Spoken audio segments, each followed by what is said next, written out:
ಈ ದಿನದ ಕೀರ್ತನೆಗಳು 132ನೇ ಅಧ್ಯಾಯ 6ನೆಯ ವಾಕ್ಯದಿಂದ 10ನೇ ವಾಕ್ಯದವರೆಗೆ. 7ನೆಯ ವಾಕ್ಯ. ಹೋಗೋಣ ಬನ್ನಿರಿ ಆತನ ಮಂದಿರಕ್ಕೆ, ಅಡ್ಡ ಬೀಳೋಣ ಆತನ ಪಾದಪೀಠಕ್ಕೆ.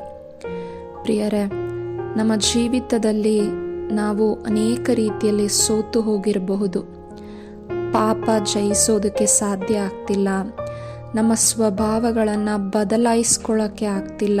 ಬೇಸರ, ಕೋಪ, ದ್ವೇಷ ಈ ರೀತಿಯ ಸ್ವಭಾವದಲ್ಲಿ ಬಳಲಿ ಹೋಗಿರ್ಬೋದು. ಕುಟುಂಬದ ಕಷ್ಟ, ನೋವುಗಳಿಂದ ಸೋತು ಹೋಗಿರ್ಬೋದು. ದೇವರ ವಚನ ಹೇಳುತ್ತೆ, ದುಡಿದು ಭಾರ ಹೊತ್ತು ಬಳಲಿ ಬೆಂಡಾಗಿರುವ ಸರ್ವ ಜನರೇ, ನೀವು ನನ್ನ ಬಳಿಗೆ ಬನ್ನಿ, ನಾನು ನಿಮಗೆ ವಿಶ್ರಾಂತಿ ಕೊಡುತ್ತೇನೆ ಎಂಬುದಾಗಿ.